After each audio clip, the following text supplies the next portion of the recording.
Good morning, everybody, and welcome back to day 4 of Doll Week. I am here with Michael Canadas. Hi, Ruby Lane. Hi, everyone. So we have a special seminar this morning, and it is because we have had several requests from our viewers to do a seminar on dolls of color. So we have a seminar this morning called Beyond the Pale. Michael, why is this seminar important to you?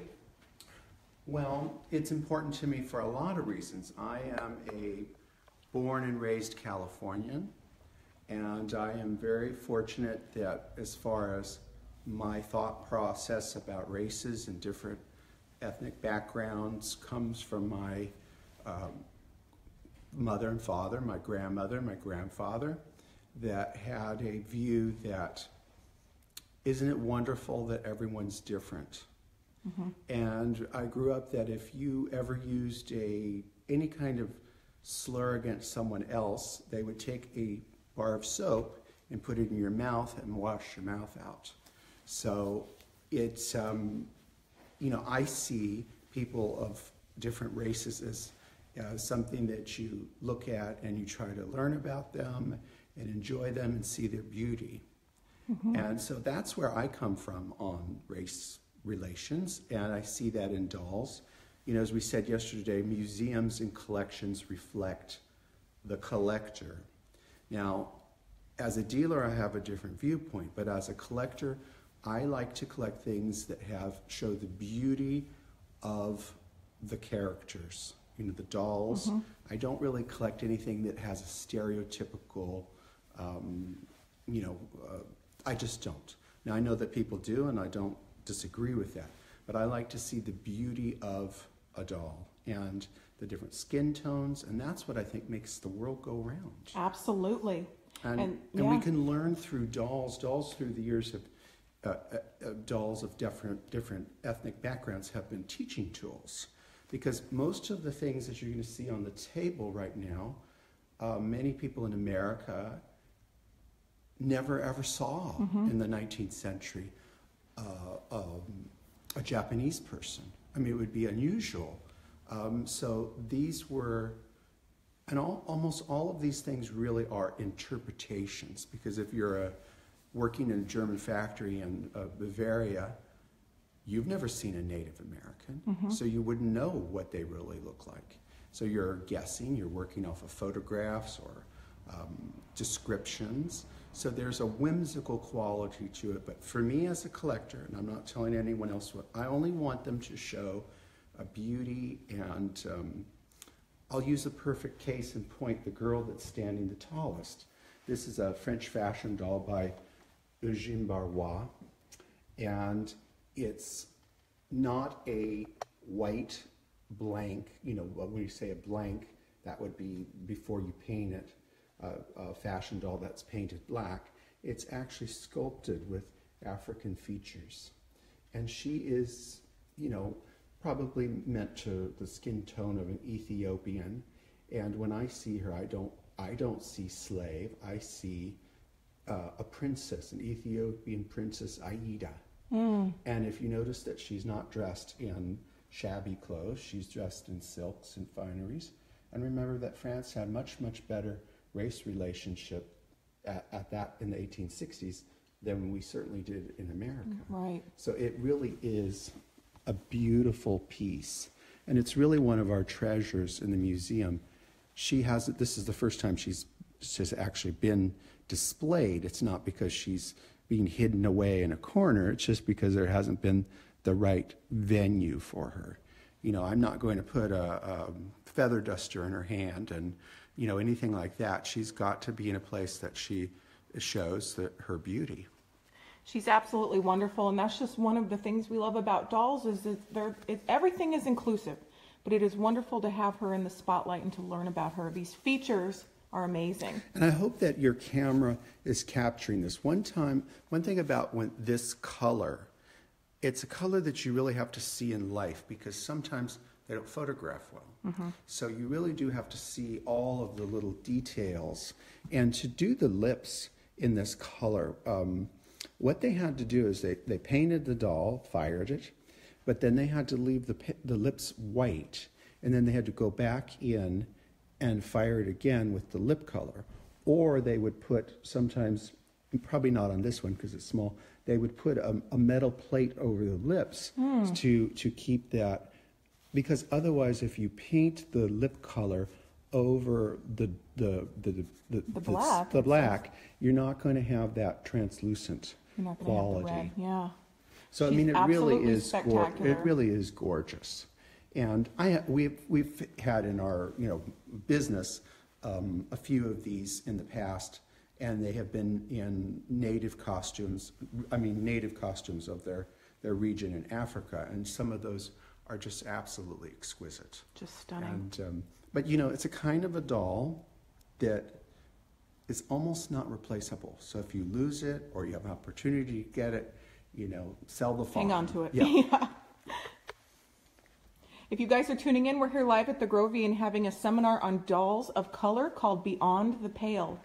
And, dolls of color, I think in the nowadays when you use color, that just is one group. But you know what? We're all different colors. We're all different colors, absolutely. I have a funny story that early on in my career, I worked with a black chef, and he did not like me. He just did not like. I was really young, and he just didn't like me, and I had a very hard time accepting that he didn't like me. And I didn't know where he was coming from, what problems he had in his life. And he was mean to me. And then one day he called me a white boy. And I turned to him and I said, I am not a white boy, I'm beige. Yeah. And he laughed his head off. And that broke the ice. Mm-hmm. And then forever after that, whenever he saw me, he'd smile and he called me Mr. Beige or Beige. So I said, I'm not white. So there's a lot of skin colors. There are a lot of and skin we became colors. Really great friends after that. And that happens a lot when Yes. you break the ice. Yeah, I broke the ice because I didn't know, he was probably my age at that time. I didn't know as a kid, I didn't know the things that he'd been through and the challenges that he had. So we became friends. Yesterday we talked about all those wonderful paper maches. And here's a wonderful pair of paper maches that are from Sonnenberg. So remember, we're talking about, they couldn't have been any farther from China or Indonesia than you could imagine. But this is their depiction of probably the China Straits, a character from the China Straits, and they've got their long little queues, but they're twins. Now, I unfortunately, in some cultures, twins are bad luck, but obviously these probably were good luck in that part of the world. But I would imagine if you had a pair of twin boys, that might have been double good luck. But I know that unfortunately in a lot of cultures, twins are bad luck. Well, these are beautiful, and I would think that finding twins is much harder. Yes, and finding and look at the beautiful skin color. Now, is that correct? We don't know. Is when they were made, was the skin color a little bit more authentic? They were varnished. Varnish darkens as time goes by. So that these are kind of almost really fantasy pieces. I think yesterday we touched on a little bit of ephemeral pieces and original source material. And this is we have a whole archive of these, a sales book for rubber dolls. And what's very interesting about this is this really gives you the ratio, 5 to 1. Mm-hmm. So, here we have 1860s catalog pages where you could order these rubber heads. Now, I have seen a couple of these ladies, I'll move this so you have a little more room to get in there, ladies that have survived, but I have never seen the black doll that survived. I was just going to say, that would be amazing. It would be amazing. And I think one of the reasons it probably didn't survive is because, I hate to break it to you, a lot of white children at that period really, really loved their black dolls. Mm-hmm. We have a lot of photographs of children with their dolls, and we have white girls with black dolls and black girls with white dolls. Mm-hmm. So this one could have been a loved doll. given the time period and everything into consideration, this is a very rare salesman sample right here, with the fact that there is even one black doll on it. Yes, and we have a huge catalog of these. This just happened to be one that was framed and was ready to go. And eventually we're going to have all of them framed so that people can enjoy them. But in that whole catalog, there's only one item that's showing anything of color, and it's that one she's doll. Just beautiful. So if you think about the output of a company, I would imagine if there was a huge market for them, then they would have probably made more, because doll makers are not, trust me, doll makers and doll companies are not racist. They want to make sales. Right. That's their goal. So, of course, Catherine Peterson just commented and says she does have this black. Of course she does. so maybe she can send pictures. But she can see that here it is in as it was when it was ordered. Wonderful. But she's very lucky to have it. Very lucky to have it. We've been doing this a long time, and I haven't seen one. Wonderful. Catherine, send us photos. And okay, so Catherine, do you have this? This was really a wonderful thing that we were lucky to get out of unfortunately the Angel's Attic Museum in Santa Monica closed, and we were lucky to acquire things for our inventory for sale, and also some key pieces for the Grovian. And one thing we're kind of short on is Americana. Not because I don't like it, it's just I did never get around to it. So, I've certainly sold a lot of it, but we haven't gotten around to it. So this is a Joel Ellis doll, and it is an original with original paint, and this is really, if you really think about it, this is truly an African American, because it's an American doll depicting someone of African descent. And this is a period of the Civil War. So it's just a wonderful thing. And look at. And so Joel Ellis, for those who don't know what that is, it's a wooden doll. It's a wooden doll, and it has a beautiful articulated body, just beautifully done. Of course, her body's white. They didn't waste the paint on the body. They just put it on the hands and arms and head. But Joel Ellis is a company in Vermont, and they were turners and joiners. And they also did carriages, I believe. Wonderful. But it's a really wonderful piece. And she's got her little baby. And I love her too because she's not depicted as a caricature. It's real person. Yes, it is the basic Joel Ellis head that they would use for a white doll, and they just did it in black. And then it really does have nice little features. And the hair, it works perfect to use, the regular molds that they used and have that. So it's a nice Just piece. Wonderful doll. Catherine says, I will have it as soon as you sell it to me. Gotcha. And then I think we should move on to, this is just, if you look at this, look at the detail of that face. How old is this piece? It's probably turn of the century, and this is all waxwork. Isn't that fantastic? Fantastic. And it's from Mexico, and they had people don't realize that Mexico had is older than America, and had incredible craftsmen, including people doing waxwork. And this is just a piece of incredible art. The feet, the toenails, wonderful. The fingers, and look at the veggies. The vegetables. Isn't that incredible? Is this outside in the Percepio and then the front window? Oh, this would be a puddle if it were in the window. But it has that same, the Percepio is a tribute to, of course, it depicts real life. We'll talk about that later when you see it. It depicts real life, but it's also very devotional. So the people that made these wax pieces in Mexico also were very involved, I'm sure, in creating, you know, virgins and things, pieces for the home. But, you know, it was really an outstanding depiction of a, you know, almost a world. This world doesn't exist anymore. There's a little bit of revival.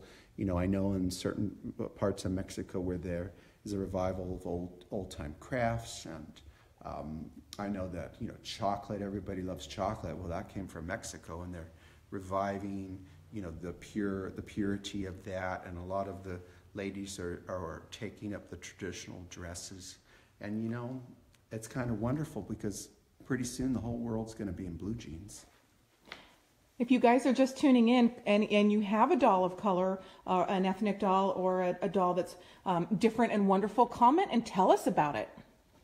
Well, should we look at Cho-Cho-san? I know we looked at her yesterday, but she was up high. Yes, let's do it. World. We keep creeping over here. Yes, she is amazing. Share our video so more people can tune in live. Again, this is really like most dolls of the 19th century. This is a fantasy color. I don't believe that that's the color of a the average Japanese person. I'm sure that they have many, many colors, but this is Bru's interpretation of what they thought a Japanese girl would look like. Those eyebrows are making me weak in the knees. She's just so incredible. It really is incredible. And I think they did pretty well when you think about it with the kimono and her, what are these called, Samantha? I forget what they're called. Tabby shoes. Tabby shoes. And her tabby shoes, you know, are interesting because they're semi-authentic, but they're marked Bru shoes. Wow. So they have Bru soles. On the bottom? On the bottom. Can we see? I think we can. I think we could get one off. So you can go in close and look. Look at that, everybody. Have you ever seen anything like that? Let's try and get the camera to focus here. Marked Bru tabby shoes. How neat. I guess we should officially call them sandals. I mean, they're more of a sandal than a shoe. But, you know, again, it's a wonderful piece. Is her presentation just totally original? It's totally original, but as I said in the children's case, this really was a huge restoration job to get her to this point. Because, as I said the other day, it looked like she was dragged through the bushes. Wow. So it really took a lot of time to get it that she was shelf ready. I mean, we have some Native American dolls that are really wonderful that they're not ready for you to see yet. And, you know, I just don't like to show them until they're at the best that they can be, that, you know, our ability to get them back. So she's kind of a Japanese fantasy piece. So why don't we go look at and look at I'll look at my audience here today. He's really going wild over it. This is a really schnoozer. We've actually had a couple people tuning in say that this is their favorite program that we've done so far.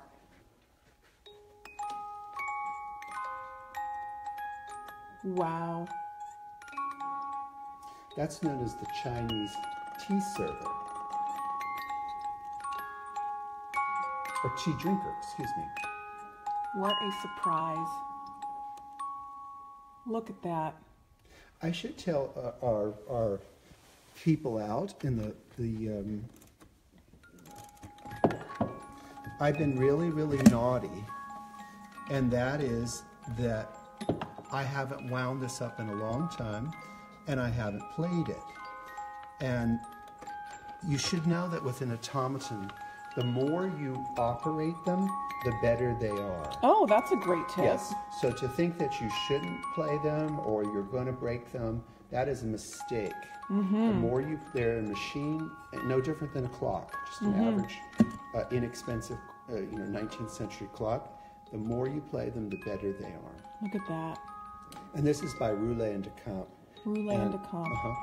And this is meant to be a ginger jar, their version of a ginger jar. And how old is it? 1890s. Wow. Look at that, everybody. I'll see what if a I can surprise get, that is. You know, I don't have my glasses on, so I can't exactly see real well.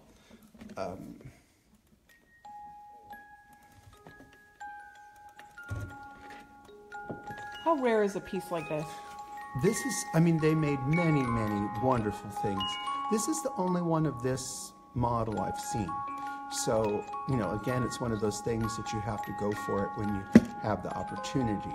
And again, that is not an accurate color of, I don't think, of the average Chinese person. But, you know, if you're working in a studio in Paris in the 1890s, you know, you don't really know. Mm-hmm. You've never seen a Chinese person. That's just amazing. And then here's another piece that's this morning he was giving me a problem because, again, I have not operated these for a while, but this is a Chinese Acrobat, and this is by Gustave Vichy. And let's see if he'll do his thing. And you know, automatons are notorious for embarrassing their owners. Always, always, right? Yeah. When you have the world looking at you. Yes, and see, we're gonna, come on, you did it earlier. They always do this. Yes. If you're an automaton collector, you can empathize right now. Yes, you just go, I've got 7 Sometimes people you just watching. gotta give it a little, There he goes. Oh, he's on it. And what is he doing? He's juggling. He's juggling. Yeah. Well, I mean, if this were on the floor, the action would be different because there'd be traction, and it would go on the floor, and you would have a kind of a different move. But they can go out of control. Yes, they can. So, you know, if you don't have them, you need to show a waltzer is what basically the type is. This is. You need to have them in a playpen because they will get out of control. And you have to also have the right. He's a lot of fun. Yeah, he is, and it's just, again, a beautiful fantasy costume. This kind of is more in the range of what the style of chinoiserie. But it's really a fantasy. And piece. chinoiserie is an American interpretation. No, chinoiserie is it's an international category for any kind of thing. It could be a piece of furniture, it could be a piece of art, it could be a piece of porcelain. When you say chinoiserie, it means that it's in the Chinese taste, but it has absolutely nothing to do with China. It could be kind of slightly Japanese. It's just it's a fantasy. It's wonderful. And there's nothing. One time we edited an article and someone put something about pure in the article, and we went back and said, chinoiserie is not pure. It is just a thing that, you know, Marie Antoinette had a chinoiserie tea room. Did it have anything to do with China? No. Were they fascinated with China? Yes. Did she put some wonderful, real Chinese, you know, works in it? Yes. But then they just did their own thing. And I think that there's one thing about it is there's the playfulness. And on that note, Julie Blewis just commented and said, "I love that Asian brew." Yeah. Thank you, Julie. And we're just talking about chinoiserie. So here's a very unusual piece in our paper doll collection, but it is a Chinoiserie Tea Party. And you can see that it's international because it's in French, it's in German, and there's all these really fantasy characters that, you know, that didn't really ever exist. But, you know, it was fun if you were living in France or Boston or California. You would be, there were stories of these faraway places, and they eat things like noodles and Marco Polo. And so, I mean, these are really rare things. Those are fun. But it's interesting here on paper we have, I think, a little bit more true skin tones because the paper is not changing but they're just a wonderful thing. Very and interactive. Again, this is something that, you know, if you get a chance to have these pieces, you probably won't get another one. Get 'em. Because we've been doing this a while. And then I know we talked about our little baby. He is But so, here he we is can so here we precious. can get up close and see the beautiful skin tone of the baby gump, and then also to all the look at the embroidery of the monkeys. They are amazing. It is really just... Look at that. I mean, that was a incredible outfit for this little guy to have. And as I said, I should give Gump's Department Store in San Francisco a commercial. They were the people that ordered these, and it's not far from Chinatown in San Francisco.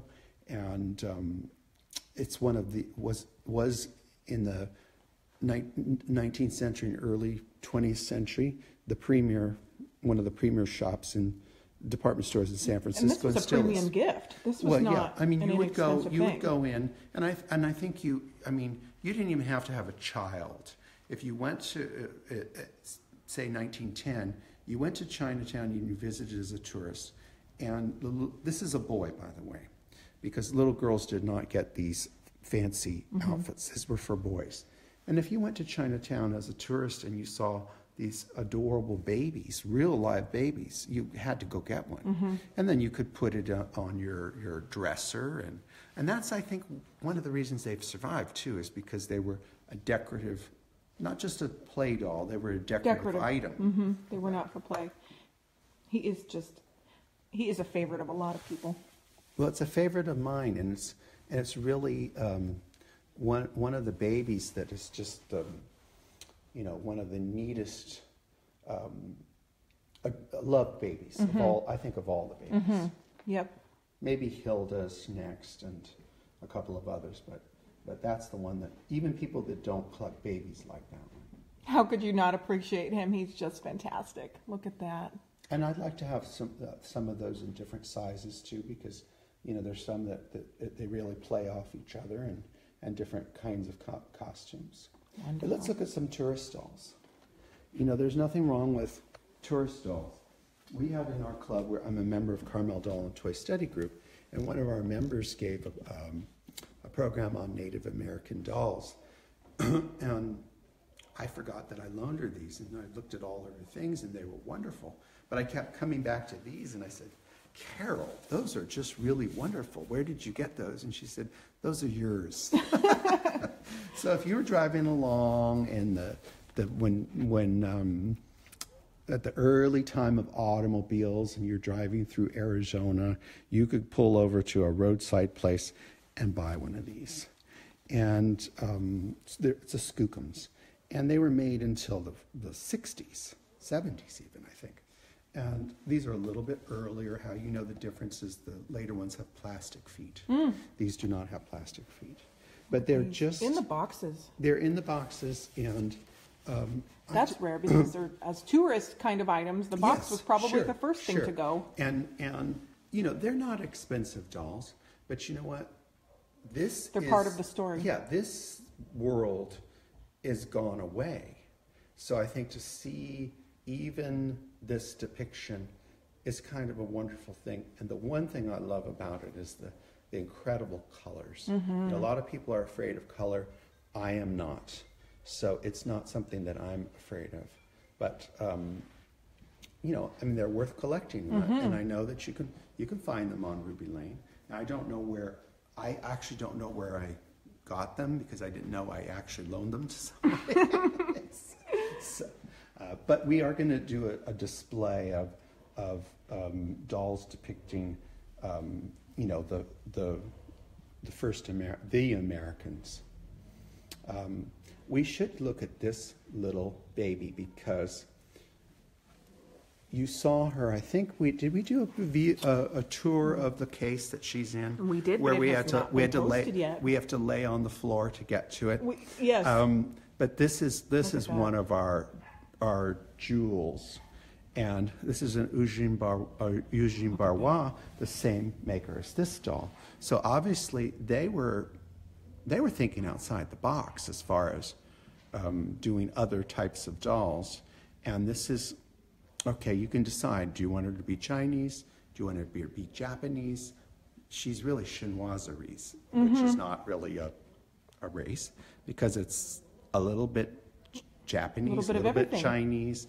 But, this would have been, to a French child, it would have just been a delight, because she'd have this exotic lady from far away. And look at the little hat. She is amazing. And I mean, the hat is Chinese style, but I guess probably Vietnamese style, but also called, it's a little small chapeau niçoise. So this would be a beach hat. And they just did a little extra detail to it. Hair. And the beautiful embroidery. And they may have gotten the embroidery, the makers, the embroideries from China, because you could find things that were made to be repurposed. But she is a beautiful piece. Absolutely wonderful. And she's in a tableau in the museum. She's in a beautiful salon that has lovely French things, but it has just that little chinoiserie twist, and she's an honored guest there. And again, for people who collect, these are the types of dolls that once you may not be able to replace it if you let one slip away. She is one that you would regret not getting if she was available. Exactly. And then the last pair, again, we were talking about paper maches yesterday, and these are paper maches. And these are just two cuties, very, very early, 1850s. Wow. And got beautiful eyes, kind of slightly sleepy, but yet dreamy. They're not perfect. I mean, they've got their little cues, but they have so much going for them as far as costume and decorative. And these are German dolls, probably from Sonnenberg, that are meant to depict children from Indonesia. So, again, you have to be really 1850s, wax over paper mache. It's pretty amazing that they have survived at all. And yet to have all their original clothes. And I should give a shout out to one of our early, we were so lucky when we started this. We had a good friend, Jane Coleman, the daughter of Dorothy Coleman and the sister of Elizabeth Ann Coleman, who took us under her wing, and she introduced us to John Darcy Noble, who was a major influence in the world of dolls, books, lecturing, articles. And he's the one that really opened my eyes to kind of thinking outside of the box with chinoiserie and, different dolls of different exotic things, and saw the joy of that. So he would love those, and he would love these, and he would love this. And we love them all. This he would tell me, I'm so green with envy, I can't handle it. So he did a lot of work with chinoiserie. If you guys are watching, comment, tell us your favorite doll if you love them all. Share the video. This has been so educational and so enlightening and just wonderful. I hope they didn't nap through it like Murray has. No, I think they're loving it. Right now we have a lot of people tuning in, so this has been by popular request, this seminar that you have done. So thank you so much. Thank you, and everybody have a good day, and we'll probably see you later. We'll see you in a couple hours. Okay. Bye. Bye-bye.